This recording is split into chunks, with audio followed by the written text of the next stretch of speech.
top issues facing the Philippine electoral system. If the political party system is broken, then how do we fix it? How important is education in a democracy? I'm Patricia Mirasol, a multimedia producer at BusinessWorld. I talk about these topics and more with Clarita R. Carlos, a retired political scientist from the University of the Philippines.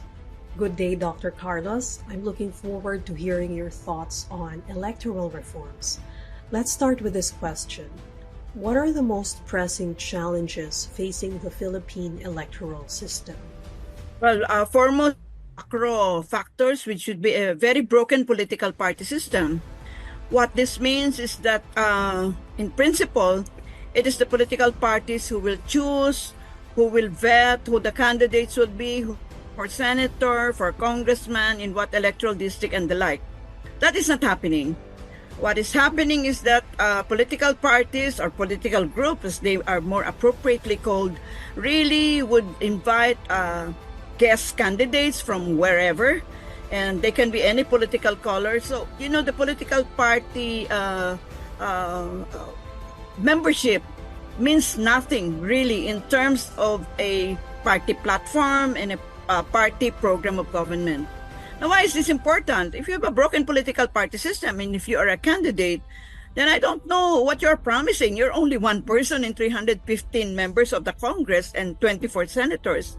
And therefore, whenever you promise something, you must have a political party to back it up and realize it there in the legislature. Do you have any suggestions for this? If our political party system is broken, then how do we fix it? With a lot of difficulty. You fix it if you want it to be mandatory and quickly, then you pass a political party reform act. It's all there, If you change your political color, you are expelled from the party. And then the political party pays for your campaign expenses, your TV, radio appearances, and the like, so that your umbilical cord is really plugged into your political party, and therefore, at the end of it, party loyalty. Now, this party list system, this has been mentioned many, many times. How many times have I participated in committee hearings where I was a resource person? It should be abolished pronto. Okay, because it has been mismanaged, misimplemented, misdefined, every miss. And because, can you imagine, I don't know how many of them there are right now. They have proliferated. It's like there's an epidemic of a party list. Later on, even the cockroaches and the lizard will have a representation. I'm exaggerating to make a point. Originally, the vision of a party list system was to represent the underrepresented. So if we abolish the party list system, what's going to take its place? Then implement it properly. Look at the title, party list. The list has to be within a political party. The way it works is when you get the ballot, you have two blanks there. The first blank is for a name of a person whom you will elect for an electoral district. The second blank is the name of a political party. Okay, his political party or her political party. That political party, before the actual election day, will submit before the COMELEC or the election body a list, an ordinal list. An ordinal list means number one is first, second, third ordinal list, no? And the list will be useful for what purpose? So you add the votes for, again, I need a pizarra behind me, a blackboard, no, to explain all this, but I'm just making it very briefly. The vote for the first line of the ballot is really the vote for a person. So because of the plurality system, if he or she gets the highest number of votes, he wins. Now you count the vote for the second line of the ballot, for the political party. You count how many votes were given to the political party. Total, huh? If that political party gets 40% of the total votes cast, then that political party should get 40% of the total seats in the legislature. So, if the total number of seats in the legislature is 100, that political party should get 40 seats. Do you see how the way it's implemented right now is so distant from what it should be? So that should be a major reform, and that can be embedded in a political party reform act or law. Why is it so difficult to enact reforms in the Philippines when it comes to political parties? What is the pushback? What is the hindrance? human nature being as it is, if it is not for your benefit, you will not vote for it, isn't it? So make sure that when you sell the idea, it should really be catered to the interest of those in power. That's the way to sell it. Like if you want to shift from presidential to parliamentary system, tell them, oh, you will not use your tenure. You still have like 6 years to serve as senator. You will be the member of the future parliament. Okay, give it. Yeah, this is how you do it. Carrots and sticks, no? Otherwise, if you tell them you'll be abolished, ay nako, you'll get zero support. That's how it is. I just pay attention to human nature. What about the proposed hybrid voting system? What do you think about this? Does it mean single-member district and proportional representation? If that is what they mean, I have been proposing this since what? 1,000 years ago. Yeah, what the hybrid system means, if this is the single-member district PR system, is simply that, I'll give you an example. Suppose you are a candidate for mayor, for example, or for to be a member of the Congress, for congressman, and your opponent, and you got 1,000 votes, and your opponent got 999. Because of the plurality system, you win, isn't it? Because you're one vote ahead of your opponent. What happened to the 999 who voted for your opponent? This is what we mean. When you have a hybrid system, it takes care of those votes which were unarticulated because of the plurality system. That's the reason why the PR there is proportional representation. It makes overrepresentation and underrepresentation more equal. I also have a question on technology. Technologies such as AI are already permeating every aspect of our lives. For instance, politicians have started using AI in campaign materials already.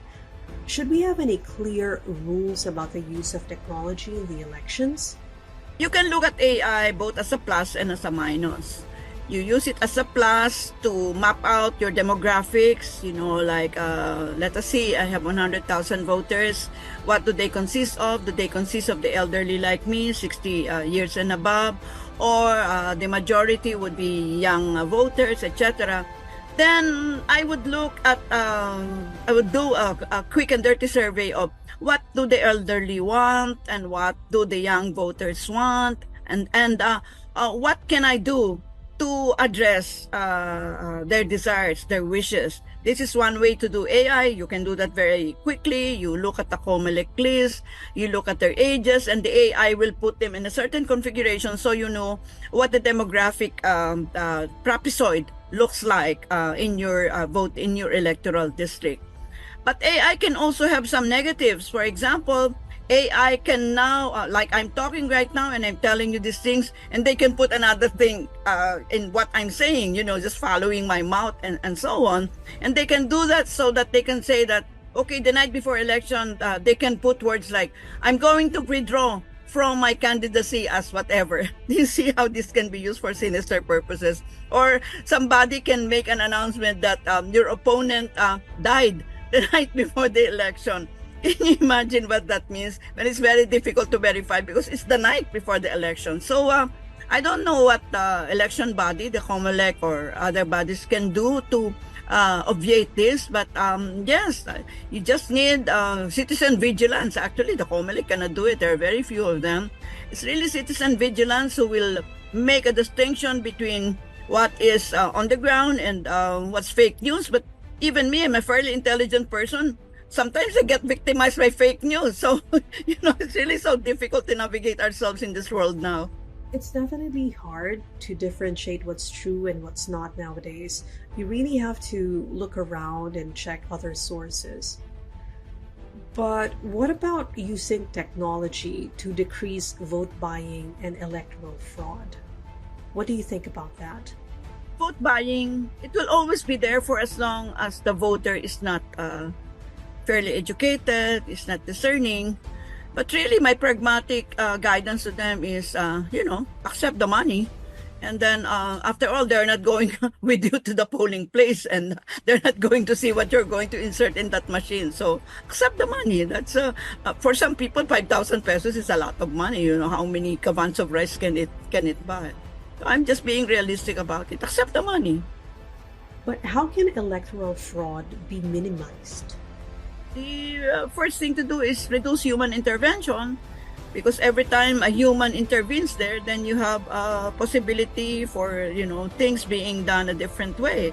And then test your machines, test the margins of error, because machines are now so sophisticated, and it takes really a very highly intelligent hacker to really hack into your machine. And I think the COMELEC or the election body is doing that. They have several waves and waves of checking. Otherwise, if the public perceives that the election outcomes were in fact were so because of some human intervention or some tinkering of the voting, can you imagine what that means? I mean, you might have people really actually rallying in the streets and questioning the outcomes of elections. Let's not do that. The COMELEC, the election body, should make sure that the integrity of the machines are really excellent. And that is what we need in a democracy. After all, we voted to have a democratic system. I wish we were authoritarian, so people, the leader will just declare to us, okay, it's compulsory to vote. And when you vote, this is what you are going to vote and put in the ballot. That would be simpler. But that is not the case. You have how many now? 69 million registered voters? Oh, you cannot, be like the orchestra leader, the baton master, and tell them, okay, vote this way, that way. They will vote 69 million times differently. What you said reminded me of, well, I think it was Lee Kuan Yew said that Western-style liberal democracy doesn't suit all nations, especially Southeast Asian nations. By the way, you mentioned 69 million voters. I read an article that says the COMELEC is pushing for 71 million voters to vote in next year's midterm elections. Also, you mentioned that vote buying occurs among the undereducated. So my next question is, how do we improve voter participation and education? 3 ways: education, education, education. That's the only way. A democracy requires an educated citizenry. If you have a citizenry which can be bought, which can be cajoled, which are gullible, then you're dead. I mean, democracy might as well be an authoritarian system. That's a problem, so-called equality of vote. My vote as a very well-informed scholar, and the vote of somebody who doesn't even read anything, etc., and who relies on chismes or gossip, we're equal. My vote and his vote is equal. What can I do? Life is unfair. That's how votes are counted. But yes, we chose the democratic system, and let's lie on that bed and all its errors. But whose responsibility is it to educate voters? Also, when do we start educating them? Should we start at the elementary level? Everybody's responsibility. Yes, you start educating them even in the preschool. Just lower the level of discourse in the preschool. They already know. 3-year-old. I have a 4-year-old great-granddaughter, and believe me, I'm so amazed. I just was talking to her yesterday. I'm amazed at the wide range of things that she knows already because of her access to many sources of information. It's a very difficult thing to do. Just to be public sector, private sector, NGOs, a school. It's really a whole of nation approach to educate the citizenry. Again, because we chose democracy, then we must educate the citizenry. If we educate the citizenry, will it also minimize the incidence of patronage politics? Patronage politics will disappear if you adopt a parliamentary system, which means that, we don't need, or politicians don't need to have oodles and oodles of money to be able to get elected. All they need to do is to be upright citizens, to propose legislation that will be for the welfare of the many, and they can be retained as members of parliament or kicked out as members of parliament, depending on what they do and what they enact. That is the reason why the pivotal aspect of a democracy is an educated citizenry. You know at what point you kick out the prime minister, and you know at what point you are no longer going to elect the one running in your electoral district. Is the parliamentary system the best system for the Philippines? Not the best, but the better system. Right now, under a presidential system, you want to kick out the president of the republic, you go through a very torturous impeachment process. In a parliamentary system, you want to kick out the prime minister, kick him out with a vote of non-confidence. Again, to go back to your earlier point, not only because I'm an educator, Education, education, education. That's the only way. Education is the key to economic development. Education is the key to political development. Education is the key to social development, social and cultural development. So what else to do? You cannot rely on gossips and, say-sos of people. You have to rely on science. That is what education does to you. You make sure that your decisions are based on science, on evidence-based claims, and not on claims of whoever without any basis. Education makes you a very reliable person to declare that I know something. I agree with that. I have another question about what I read in the newspaper. Davao del Norte Representative Pantaleon Alvarez said he wants former President Rodrigo Duterte to run for president again. He said the inspiration for the idea was President-elect Donald Trump's victory. Should we consider allowing former presidents to be elected? It is allowed in the U.S. because the U.S. Allows for the kind of thing that Trump was able to come back. But in the U.S., the presidents can serve consecutive terms, total of 8 years. Trump has done only 4 years. So theoretically, he has another 4 years. But in our Constitution, unless you change it, then a president serves only for 6 years and no more. And Duterte is 1 year older than me. Can you see how physically, medically weak he is already? He has to be propped up by 2 security on his left and right. Why are we doing this to ourselves? Wala na bang have we run out of leaders to choose from? There are many among us who are brilliant strategists, who are well-learned, and who have shown political leadership in other arenas. Ramon Ang is one of them. Of course, this is one person who is so reluctant to run for president. But that reluctance is necessary because that means he's not power hungry. I do agree that we have a lot of highly able and highly competent people here in the Philippines, and yet each and every time we go out to vote, it's the same names we see again and again and again. I wish we could get to a point where we're more meritocracy-based. That is where the party list will be important. Suppose, I'll give myself as an example. So many people are telling me, "Oh, Dr. Carlos, you run for senator," and tell them, "Yeah, I don't have salapi, I don't have money to campaign. I cannot even run as barangay captain. Can you imagine if I feed X number of people? I don't have the wherewithal to run." But if you have the party list, then a political party may adopt me and say, "Oh, Dr. Carlos, you'll be number 1 in the party list.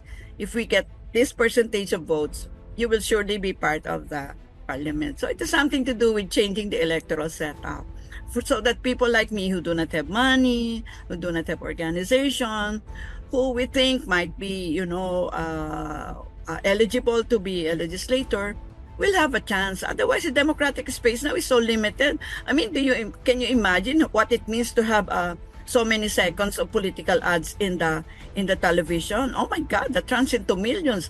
Do you know what it means to ask our polling agencies to do a poll?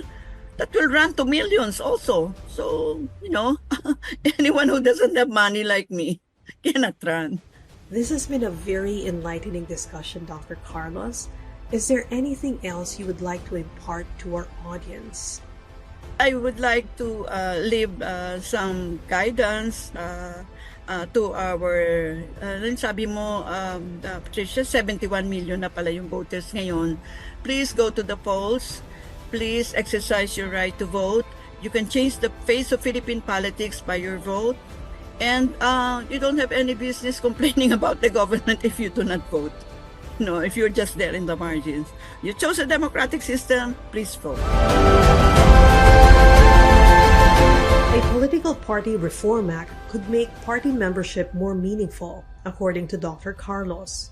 She also emphasized the importance of education, since an informed citizenry is necessary for a healthy democracy. A parliamentary system, Dr. Carlos added, could be beneficial to reduce the incidence of patronage politics.